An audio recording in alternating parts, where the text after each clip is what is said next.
যেই মুহূর্তে ইন্ডিয়ান আর্মির বুটের শব্দ শোনা যায়, সেই মুহূর্তে শত্রুরা কাঁপতে শুরু করে। আর আমরা গর্বে মাথা উঁচু করি।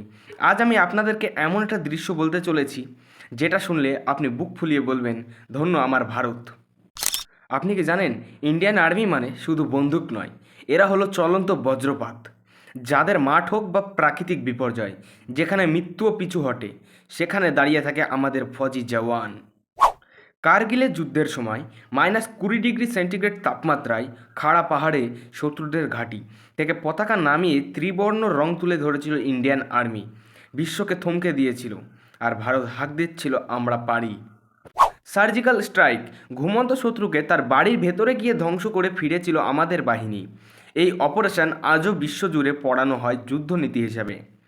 আজ ভারত বিশ্বের চতুর্থতম বৃহত্তম আর্মি, পারমাণবিক শক্তি, স্পেশাল ফোর্স, মাউন্টেন ট্রুপ ইত্যাদির দিক দিয়ে। এই আর্মিকে দেখে আজ বিশ্বের বহু দেশ বলে, আমরাও চাই ইন্ডিয়ান আর্মির মতো সৈনিক। তবে ভুলে যাবেন না, এরা জন্মায় না অন্য কোথাও, এরা জন্মায় শুধুমাত্র ভারত মাতার কোলে। জয় হিন্দ।